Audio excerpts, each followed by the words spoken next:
Hey there, this is Matt once again. Welcome back to another review, this time of the new film Overlord. 2018 film, takes place in World War II. A bunch of paratroopers have gone in for a mission where they're supposed to take out this radio tower because in the time frame that's taking place, it's right before D-Day. And this is a very important mission. And then they find out in this church where the radio tower's at, there's some experiments going on that remind you a little bit of games like Return to Castle Wolfenstein, a little bit. So it's World War II mixed in with a little bit of horror. Now, I saw the trailer to this, really enjoyed the trailer. I mean, I'm a big AC/DC fan, they're my favorite band. And when you use Hell's Bells, you hook me in. So the trailer definitely hooked me in. I will say, when I first got out of seeing this film, my frame of mind was I liked it, but there was an initial disappointment, which I'll get into. But it's a pretty good film. It would definitely be in my top 10. I don't know if I would put it in my top 5, though. It might be one of those films. I would pick this up on DVD or Blu-ray. So I liked it enough to do that. And give it another watch at home on my TV. Because I'd have to talk about with spoilers. Before I get into that, I will say that the cast is solid. The characters are likable. The director is more than competent. The film is a pretty good looking film considering it had like a $38 million budget. I've seen films with 3 times the budget look much more crappy than anything in this film. So I thought it was pretty well handled, the budget. The score fit the film fine. There was no out of the blue, out of place humor that's in a lot of genre pictures lately, like the new Predator film, even bits of the new Halloween film. You don't have that in this film, which I appreciate. Like I said, the characters, the acting. I like the lead guy who plays the character, Boyce. I also liked Wyatt Russell, the son of Kurt Russell. He plays another character. He was pretty good. I could really see his dad and his performance and in his role. So I really liked him as well. I want to get the actor's name who played the lead guy because I really liked him. Get that real quick. And the other characters did fine. When there was action, it was competently handled and staged, well staged. There was some pretty good practical effects. Let me double check the cast real quick. I want to get his name right. Jovan Adepo as Private Boyce. Really liked him. He was good in the lead. And Wyatt Russell as Corporal Ford. And like I said, Wyatt Russell is the son of Kurt Russell. Bokeem Woodbine makes a very tiny role in this film. And again, it doesn't have a downbeat ending or a bullshit cliffhanger ending. If the trailer interested you at all, I would say give it a look, but I'm not at spoilers yet, but I will say, would this be considered a spoiler? I'll say it just in case, spoilers, just in case. It's not as much action and horror as you would think from the marketing. The posters, the trailers, they make it seem like a full-blown horror movie, and they make it seem like it would have a lot more action than it does. And I think if you go into it with that mind frame, you would have that initial disappointment that I had. To get more specifics, it's an hour and 40-minute movie, give or take take away the end credits and so forth. Around that. It's not till about the 40-minute mark that you get any inclination of horror. Our lead character sees these experiments going on. And sort of the underground of this church. And even then, some stuff happens, and you don't really get into it until maybe over an hour. And I think the payoff could have been more action-driven, balls to the wall insanity. I think maybe because the trailer, you play Hell's Bells, the way it's edited. Okay, an example that From Dusk Till Dawn. It was a slow burn. It's one movie that was, two guys.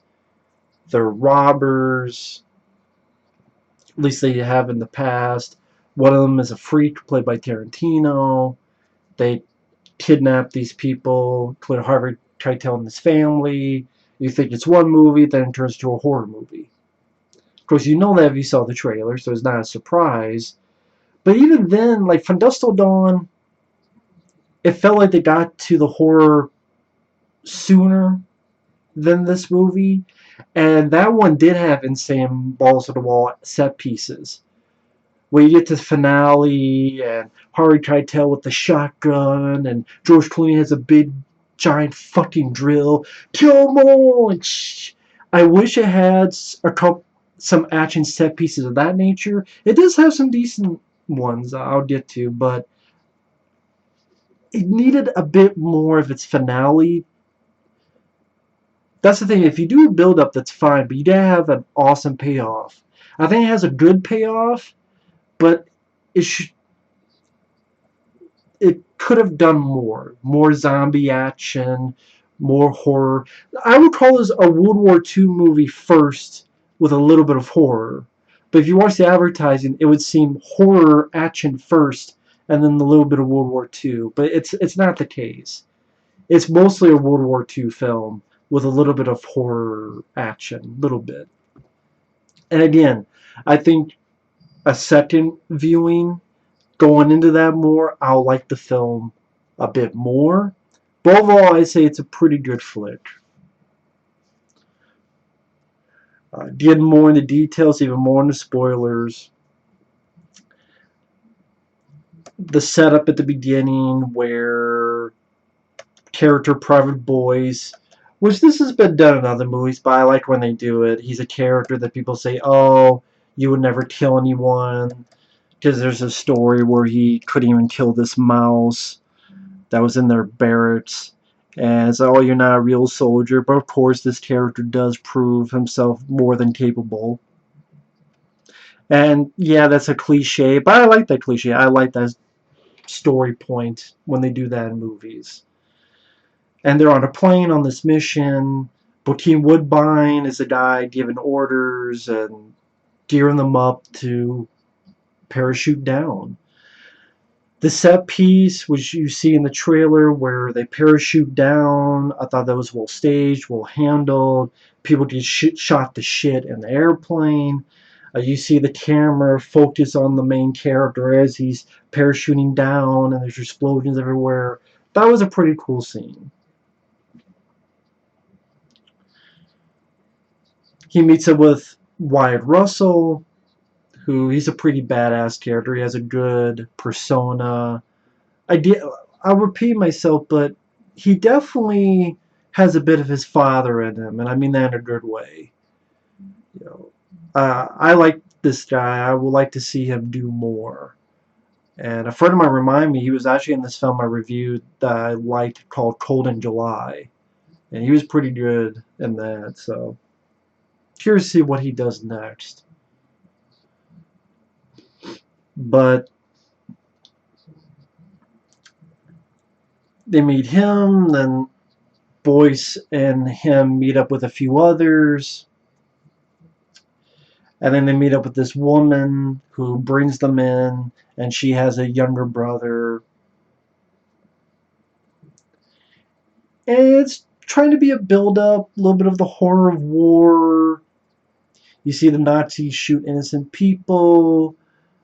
They kill Bokeem Woodbine's character, and they can't do anything about it because they're outnumbered. They're set course on the plan to destroy this radio tower. Boyce is supposed to meet somewhere, and that's when he comes across these dead bodies in this truck, and that he's able to sneak into where the radio tower is, but it's in this underground area where there's experiments going on. And everything I discussed, that's the first 40 minutes of the film. So that's what I mean. It's a bit of a build-up. Again, I don't mind build-ups, because at least the acting, and I like the characters, and the paratrooping sequence was pretty solid. Again, the score wasn't out of place. There was no stupid fucking dumb out of the blue comedy like piss jokes or fart jokes, or because several movies nowadays you have to be on guard for that shit. And I like, the stuff Boy sees. He sees these people in this cocoon thing. He sees this head, but yet it's still moving. Which I wonder if that's an ode to the original Day of the Dead, where you saw a disembodied head and it's still, moving. Only in this case, it's still talking. And I thought the effects and the design, aesthetics were pretty well done. And at least the lead character is able to do stuff. Like he sees one of his comrades, he rescues him.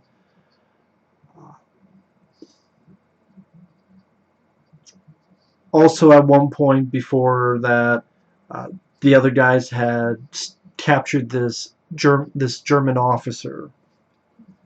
And I mention that now because later on he breaks out, he shoots one of the men. Boyce, our lead character, grabbed one of these syringes as oh well, the guy's dead or dying, I better inject this because either he's dead or something happens. And the guy is okay, then he twists and turns, and some of it looks pretty good, pretty nasty, like his neck bends all the way and bones are jutting out. Pretty nasty stuff. And they shoot the shit out of him. He comes back, and then our lead character beats the fuck out of him, bashes his head in. That was a pretty crazy scene. So that's what I mean. There are good scenes throughout the film. And then the German officer escapes with this little boy who's the woman's brother. And the men are like, okay, well, you have a mission to do, but we're going to help her as well. So two guys, I thought this was pretty funny. This asshole German rapist they grab and they duct tape, well, not duct tape, but they put, you find out, a grenade in his mouth, and they tie him to his motorcycle and they have him drive in. And so when they take it off, the pin pops and it blows him up and some of the Germans. And then these two guys have machine gun. That was entertaining. And I like the two other guys. I forget the characters' names, but one of them is the guy Boyce rescues, and the other guy, sort of a trash talker. I thought it was pretty funny. He brought a certain levity to it, but the right kind of levity. I liked him. Again, I don't remember what the character's name was, but I call him the trash talker type of guy. I did enjoy him. And while Wyatt Russell, our lead character Boyce, and the girl, they go underground. And there's a couple stuff that happens. Boyce fucks up the German scientist who tries to shoot him, but he stabs the guy in the neck. Not too gory or anything, unfortunately. It would have been nice if the blood spurt, that would have been, but you don't get that. But he does kill him, stab him in the neck. The lady, she shoots the shit out of one of these zombie Nazis under the chin, top of the head. And then she finds a fucking flamethrower and burns him. That was pretty cool. And Wyatt Russell, he gets the shit kicked out of him by that German officer they captured before, who's injected himself. And when Wyatt Russell and Boyce, our lead, try to fight him, they get fucked up, thrown around. Good stunt work.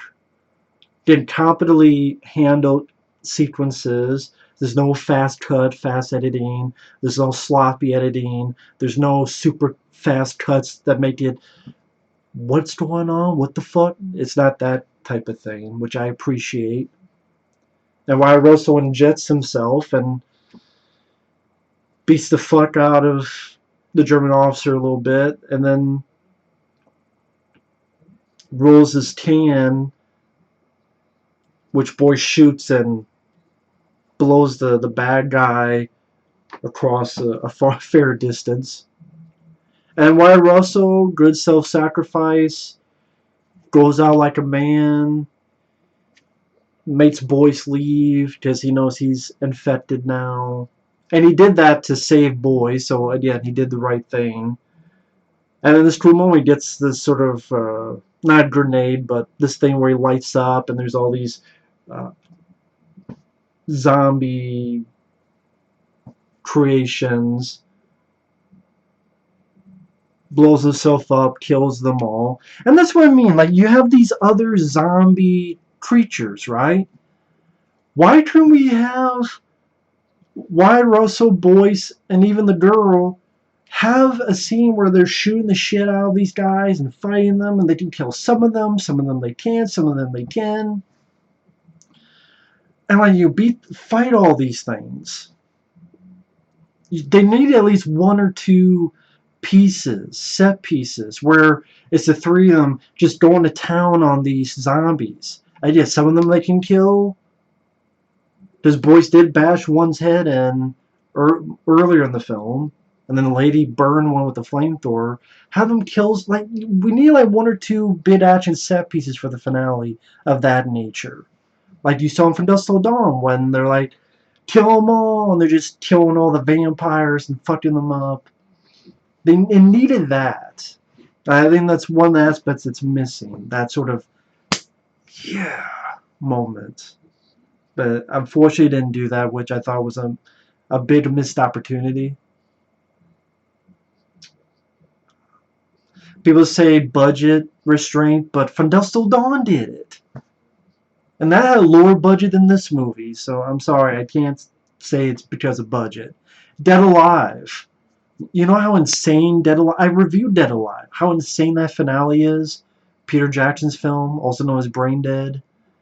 It's fucking insane, and they had a much lower budget than Overlord. So, I can't excuse the budget because of that. I can't say, oh, they could do it because of budget. Those films did, and they had a lower budget. Even if you want to take in inflation, they still had a lower budget than this movie. So, that's the one, well, I wish it had a bit more horror elements, and I wish it had a bit more action with the zombie stuff. But again, a lot of the pieces do work well. I like the shot where our lead is escaping, and it's done almost in one shot. Not almost, it's done in one shot where he's running, there's explosions, and he's turning this way, there's more explosions, and he's running to the outside, there's more explosions. I thought that was a pretty wonderfully shot sequence.